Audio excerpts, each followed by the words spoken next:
Good morning children, এবং আমাদের সমস্ত পেরেন্টসদেরকে আমি সুপ্রভাত জানিয়ে শুরু করছি হাতে করে পরবর্তী পর্যায়ে। ইতিমধ্যে আমাদের ছোট কচিগুলো অনেক কিছু শিখে ফেলেছে। আশা করি আপনারা পেরেন্টসরা তাদেরকে এইগুলো প্র্যাকটিস করিয়ে তাদেরকে লিখতে অভ্যস্ত করে ফেলেছেন।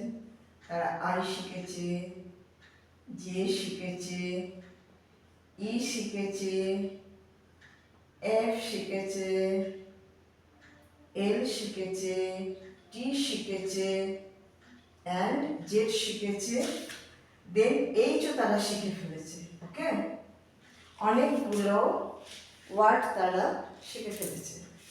এবার দেখা যাক আর কি কি করা যায়। তা ওরা কার্ভ শিখেছে।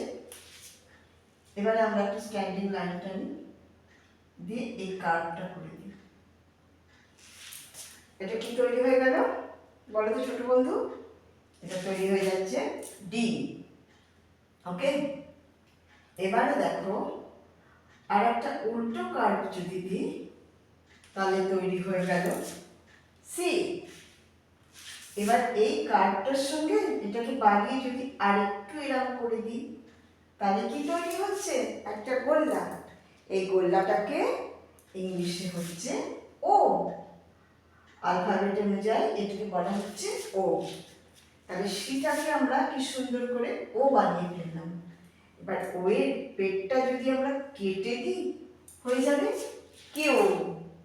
ঠিক আছে, তাহলে আমরা ডি শিখলাম, সি শিখলাম, ও শিখলাম, অ্যান্ড কিউ শিখলাম। দেখো চারটে অক্ষর সুন্দর করে শেখা হয়ে গেল। এই ইংলিশগুলো অ্যালফাবেট পুরো কমপ্লিট হয়ে যাওয়ার পরে আমরা যাব 1 2 শিখতে। এবার সবার লাস্টে যাব অওয়াটাতে, কারণ ওই অওয়া ওই ঘোরানো ওটা আমাদের পক্ষে অনেক কষ্টকর। তাই জন্য আমরা সহজ কার্ভের মাধ্যমে ওদের অওয়াতে যাব এবং ওটা একদম লাস্টে যাব।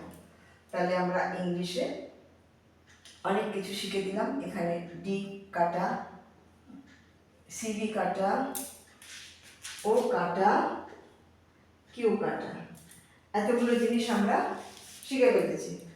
এবার দেখো আর কি করা যায়। এবার সিটাকে আমরা আবার জি বানিয়ে ফেলতে পারি, জানো তো কিভাবে? না, এই দেখো সি লিখলাম, সিটাকে লিখে এটাকে একটু উঁচু করে দিচ্ছি, দিয়ে একটা স্লিপিং, দিয়ে স্ট্যান্ডিং, তৈরি হয়ে গেল জি। গুড।